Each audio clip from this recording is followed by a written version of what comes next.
ఇచ్చినటువంటి ఒక స్టేట్మెంట్. ఇంకా ఎవరు ఏమి చేయలేరు, చూసుకొని కావాలంటే. గన్న గొప్పదా, పెన గొప్పదా? పెన పెట్టింది. ఒక చైల్డ్ మార్చొచ్చు ఈ ప్రపంచాన్ని అని చెప్పింది. ఎలా మార్చొచ్చు? The Disney of nation is being shipped in the class room. That statement was given by Kothari commission. ఆ కొఠారి కమిషన్ ఇచ్చినటువంటిది ఏంటిది? దేశం యొక్క భవిష్యత్తు తరగతి 4 కోట్ల మధ్య మిత్రమే ఆధారపడి ఉంది. దీనికి ఎవరైనా డివేట్ అవుతామా? ఎవరు పుట్టినా, ఎవరు ఏ స్థాయిలో ఉన్నా, నాయకులైనా, ఈ దేశాన్ని రక్షించే వాళ్ళైనా, భక్షించేటువంటి వాళ్ళైనా తరగతి 4 గోళ్ల మధ్య ఆధారపడి ఉంటుంది. అది చేసేది వృత్తులకే వృత్తి అయినటువంటి టీచింగ్. మరి ఆ టీచింగ్ సంబంధించినటువంటి ఆ టీచర్స్ ఆ బిడ్డలకి చెప్పేటువంటి క్రమంలో మా చేతులు ఎందుకు కట్టేస్తున్నారు అనేది మా ఉపాధ్యాయ వర్గం మొత్తం కూడా ఆలోచిస్తూ ఉంది. క్లాస్ రూమ్లో ఇవ్వాల్సినటువంటి శిక్షణ ఇవ్వలేని పరిస్థితుల్లో ఉన్నప్పుడు ఈ ప్రపంచంలో బాల హక్కుల గురించి ఈ విధంగా మాట్లాడుకోవాల్సిన అవసరం ఎందుకు వస్తూ ఉంది? అక్కడ వాళ్ళకి స్వేచ్ఛనిచ్చి ఆ బిడ్డల్ని మంచి స్థాయిలో తీర్చిదిద్దేటువంటి క్రమంలో కార్పొరల్ పనిష్మెంట్ ఎక్కడో ఒక చోట జరిగినటువంటి సందర్భంలో మొత్తం ప్రపంచంలో ఉన్నటువంటి క్లాస్ రూమ్లో చెప్పేటువంటి టీచర్కి స్వేచ్ఛ లేని పరిస్థితి వచ్చింది. అక్కడి నుంచే స్టార్ట్ అయింది బాల హక్కులు మీద ఈ విధంగా దాడులు జరగడానికి. కింది క్లాసులో జరిగినటువంటి చిన్న క్లాసుల్లో నేర్పేటువంటి బుద్ధులు మనం అందరూ చదువుకునేటువంటి క్రమంలో దాదాపు ఇక్కడ ఉన్నటువంటి అందరమే భయమో భక్తో ఉంది. భయం ఎవరికి ఉందండి? ఇప్పుడు టీచర్స్కి ఉంది. తెలుసా లేదు మీకు? ఎవరినైనా ఏమన్నా ఒక చిన్న మందలిస్తే ఓకే, కొట్టకూడదు, తప్పే. చిన్నగా ఒక మందలిస్తే మన ఇంటి దగ్గర మన బిడ్డల్ని కరెక్షన్ చేయట్లేదా? ఆ కరెక్షన్ చేసేటువంటి క్రమంలో మందలిస్తే ఆ టీచర్ పాఠం వదిలేసి ఆ గేటు వైపు చూడాల్సిన పరిస్థితి వస్తుంది. ఎవరిని తీసుకొస్తున్నారా వీళ్ళని?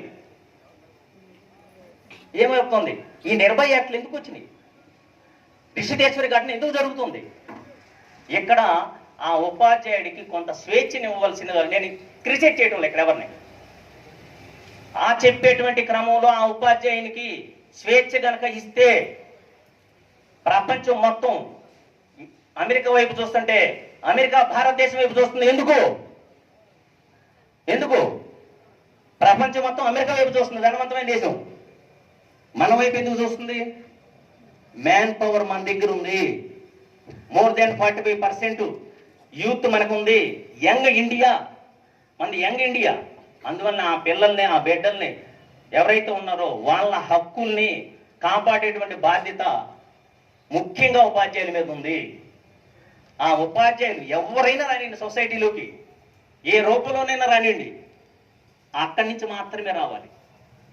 ఈ కరెక్షను, ఈ హక్కులకు సంబంధించినటువంటి బాధ్యతలకు సంబంధించినటువంటి నైతిక విలువలకు సంబంధించినటువంటి విషయాలన్నీ కూడా ఆ క్రింది లెవెల్లో వైట్ పేపర్ లాంటి ఆ బ్రెయిన్ మీద మనం గనక ఏది రాస్తే అది కనపడిద్ది. మరి అక్కడ గనక మనం గనక చేస్తే, అంగన్వాడీస్ ఉన్నారు ఇక్కడ, ఆ చిన్నపిల్లలకి మీరు ఆ విధంగా ఎలా ఉండాలి, ఏం చెయ్యాలి, ఏం చేయకూడదు, ఏం మాట్లాడాలి, ఏం మాట్లాడకూడదు, ఎక్కడ ఎలా ఉండాలి, ఎక్కడ నెగ్గాలి, ఎక్కడ తగ్గాలి అనేటువంటిది అక్కడ కనుక చేస్తే, ఎలా మాట్లాడాలి, ఆ కమ్యూనికేషన్ స్కిల్ అక్కడి నుంచే కనుక వచ్చే పని అయితే ఆ బిహేవియరు ఎవరిదైనా తప్పొచ్చు. అబ్బాయిలు అమ్మాయిలు ఎవరైనా చూసుకోండి, ఎవరిదైనా తప్పు ఉండొచ్చు. కానీ ఆ ఇద్దరికి కనుక అక్కడ కనుక మొదట్లో కనుక మనం మంచి విత్తనాలు కనుక వేస్తే మంచి పంట వస్తుంది. మరి ఆ విధంగా ఆ విలువల్ని అనేటువంటి వాటిని అక్కడ కనుక మనం కనుక వాళ్ళకి నేర్పగలిగితే ఈ బాలల హక్కులు సంబంధించినటువంటి ఏవైతే విఘాతం కలుగుతుందో వీటిని మనం ఈ విధంగా చెప్పుకోవాల్సినటువంటి అవసరం రాదు. జరిగేటువంటి ప్రతిదీ కూడా జీవించే హక్కు ఉంది.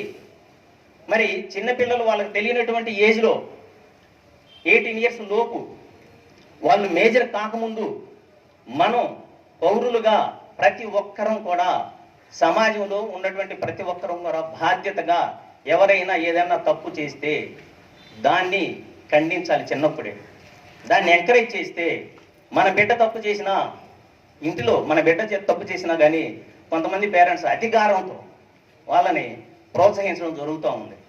అలా కాకుండా మనం అప్పుడే కనుక కట్ చేస్తే వాళ్ళు మంచి విలువలతో పెరిగేటువంటి మానవ సంబంధాలు మెరుగుపరచుకోవడానికి అవకాశం ఉంది.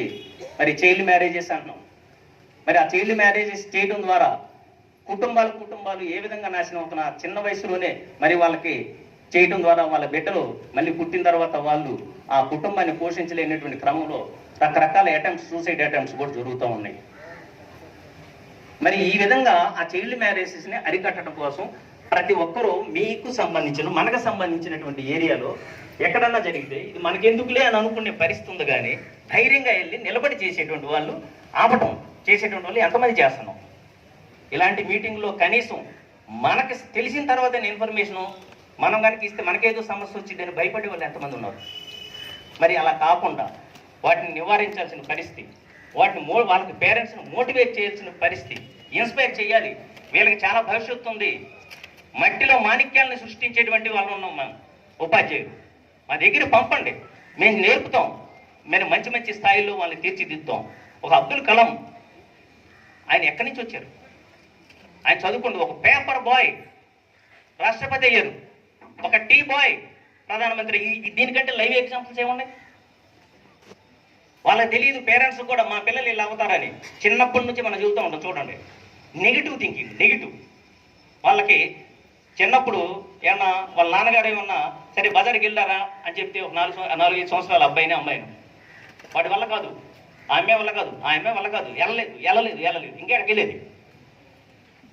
Negative. Yes, you have to do, నువ్వు చేయగలవు, నీకుంది ఆ సత్తా, ట్రై చేయి అనేటువంటి వాళ్ళు ఎంతమంది ఉన్నారు? అబ్బాయి అయితేనేమన్నా మంచి చదువులు చదివించాలని చూస్తున్నాం, అమ్మాయిలు అయితే నేను త్వరగా చాలే పెళ్లి చేయాలని చూస్తున్నాం. మైండ్ సెట్ను మార్చుకోవాలి. ఈటీవీ పెడితే ఈటీవీ వచ్చింది, మా టీవీ వచ్చిద్దా?